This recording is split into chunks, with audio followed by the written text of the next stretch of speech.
amigos, e aqui no Jornal Brasil Atual nós vamos conversar com o professor Wagner Ribeiro, professor do Departamento de Geografia da Universidade de São Paulo e também professor de pós-graduação em Ciência Ambiental e também nosso colunista aqui para as questões do meio ambiente. Bom dia, professor. Bom dia, Rafael. Bom dia a quem nos acompanha.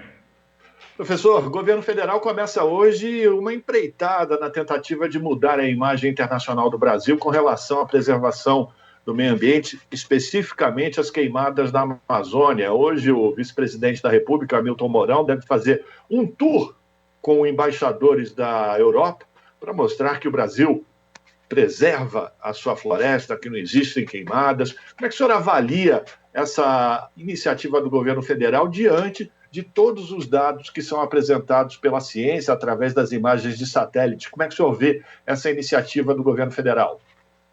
Com uma tentativa de dourar a pílula, né, Rafael? Como você bem apontou, os números são muito objetivos e os embaixadores certamente sabem que o desmatamento ocorre, que houve um aumento vertiginoso, né, mais de 34% só esse ano.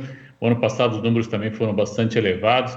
Então, o que ele está tentando fazer é uma ação que eu diria a última cartada, né, para tentar amenizar um pouco do impacto da falta de política ambiental desse governo. Ele vai sobrevoar uma área, segundo consta, né, na própria página do governo, onde existe de fato o desmatamento, depois vai ali para a região de Manaus, que também se encontra desmatamento no entorno de Manaus, e aí diz que vai entrar na Amazônia Profunda, o que ele chama de Amazônia Profunda, acho muito divertida essa expressão, que é pegar a porção oeste, que é de fato a mais preservada, né? Mas o problema não está na Amazônia Profunda, o problema está justamente no que ele chama de Amazônia Profunda, está justamente nas bordas, né? Na faixa do avanço da fronteira agrícola. E é isso que eles não vão mostrar de fato, né? E agora é evidente que os embaixadores podem até, enfim, ter uma imagem parcial da Amazônia. A Amazônia é muito vasta, né? Muito diversificada. Vários colegas, inclusive, usam a expressão Amazônias, né? Dada a diversidade, a riqueza do bioma, a diversidade sociocultural, com todas as comunidades que estão lá. E, além disso, eu acredito também que seria muito importante a esses embaixadores não apenas sobrevoar, né, toda essa vasta área, mas também, como a gente costuma dizer na geografia, né, meter o pé no barro, conversar com as comunidades, conversar lá enfim, eventualmente até com garimpeiros, né, sentir de fato, né, o quão sofisticado é esse complexo sistema socioecológico, socioambiental que se chama de Amazônia, né?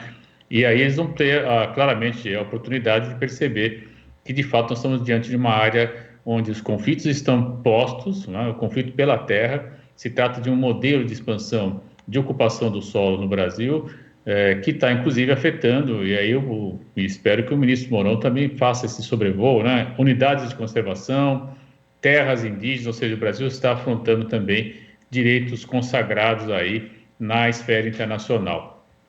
Vai fazer parte da comitiva, né, o não-ministro Ricardo Salles, vai fazer parte também a Tereza Cristina, enfim, né, o Ernesto Araújo não estará, acabou de confirmar o que tudo indica no final da noite de ontem, de que não vai participar em função da conjuntura estadunidense, enfim, não sei se é bem isso, né, como ele tem uma visão um pouco mais ortodoxa, acho que foi uma boa desculpa para tirá-lo da comitiva, mas é evidente que se trata também de um momento de tentar amenizar aí, o impacto dessa falta de ação do governo brasileiro na escala internacional e aí salvaguardar também os interesses do setor do agronegócio, principalmente pela exportação. Mas quando a gente vai ver a lista de países, né, é muito curioso, você tem Colômbia, você tem Peru, enfim, países vizinhos que também têm aí ação na Amazônia, inclusive não são compradores da soja brasileira, enfim, é uma lista muito curiosa também, né? Há um outro representante da União Europeia, mas enfim, é uma lista também de países um pouco inflada, né? Com vizinhos que conhecem muito bem a realidade brasileira, não precisariam sobrevoar a partir do convite do governo brasileiro para falar sobre a Amazônia, certamente. Professor, o governo Bolsonaro ataca o meio ambiente tanto na terra quanto no mar. O governo de Pernambuco está criticando a liberação da pesca da sardinha em Fernando de Noronha, aliás, um fato que chamou a atenção pela farra que, como o senhor mesmo apontou, o não-ministro do Meio Ambiente protagonizou lá no arquipélago de Fernando de Noronha. Esse ataque ao parque marítimo de Fernando de Noronha também é um risco para a sustentabilidade da região, né? Aí já está brincando com fogo, se você me permite o trocadilho, né, Rafael? Por quê? Porque nós estamos falando de um ecossistema absolutamente sofisticado, que tem um equilíbrio tenso, um equilíbrio tênue, e nós sabemos que a sardinha é base de alimentação dos tubarões.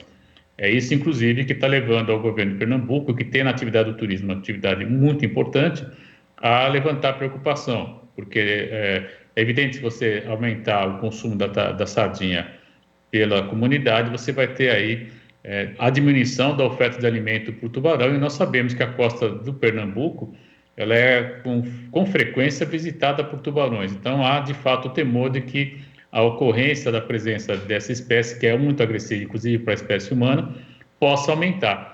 Então é o tipo de ação populista, quando o presidente fala que, imagina, os caras não tinham que importar a sardinha, né? Mas há uma razão ambiental para que isso tivesse que ocorrer, evidentemente, né? E ao gerar essa possibilidade de desequilíbrio, nós vamos ver, talvez, provavelmente, né, no curto prazo, aí, um aumento da presença de tubarões na costa de Pernambuco, levando aí a situações difíceis, né? Inclusive, como já ocorreu em alguns momentos, se não morte, mas também grande impacto em banhistas, né? Então, não por outra razão, do ponto de vista corretamente, o governo de Pernambuco se posiciona frontalmente contra essa liberação, né? É preciso lembrar também, Rafael, que o próprio conjunto técnico do IBAMA, mais uma vez, fez um documento, né, mostrando a falta de conveniência, né, como não é possível adotar uma ação como essa, porque não se está pensando no sistema natural como um todo, né? Nós estamos falando de uma área de preservação permanente, uma área que deve sim ser. Cada ação tem que ser muito bem estudada, né, porque ela está interligada num complexo mais amplo. E ao que tudo indica, mesmo com todas essas observações, né, o governo, numa canetada, libera uma ação populista, mais uma ação populista, e aí os impactos podem ser muito sérios, inclusive afetando o turismo em Noronha, mas também e principalmente em toda a costa de Pernambuco, onde a atividade turística é bastante importante em termos econômicos. Então, é mais uma ação contra o ambiente que tem repercussão social gravíssima. Além da questão populista, desse aspecto populista, como o senhor ressaltou, professor, essa questão de ter que importar sardinha para comer lá em Fernando de Noronha, o que o governo federal indica através de uma liberação como essa é uma sinalização para as grandes empresas de pesca, né, que atuam na região, né, não só ali no entorno do Parque Marinho, mas também a costa brasileira, quer dizer, predação, né, professor? Aí você está trazendo um aspecto muito importante também, Rafael, que se você me permite comentar, nós estamos falando aí até de navios que adentram em águas territoriais brasileiras, né? Já houve, enfim, situações de conflito, né, envolvendo Espanha no passado, envolvendo Canadá, porque são navios que têm uma enorme capacidade de pesca, né? Eles atuam com sonares sofisticados, se dirigem diretamente aos cardumes, capturam em grande quantidade, né? Processam esse peixe no próprio navio e depois vão vender a sardinha latada, enfim, a sardinha, entre aspas, processada, né?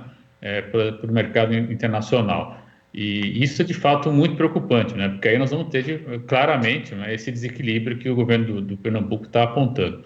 Outra questão também, se me permite comentar, é que ele faz essa liberação em pleno defeso. É a hora que nós devíamos estar tomando os maiores cuidados, né, evitando a pesca agora, porque o defeso nós sabemos que é o período onde ocorre a reprodução dessa espécie, e liberar agora significaria, inclusive, permitir a captura de peixes que não estão ainda maduros, né, e isso pode implicar, inclusive, na reprodução da espécie no médio prazo. É sempre bom lembrar a situação da Ilha Grande, né, aqui no litoral do Rio de Janeiro, onde a pesca da sardinha foi intensamente praticada, levou inclusive a um enorme desequilíbrio, e foi só depois da preservação, de tornar a sair de um conjunto de unidades de conservação, que nós vimos a volta da sardinha, mas em escala muito menor do que ocorria no passado. Então, nós já temos sim experiências de ambiente insular, né?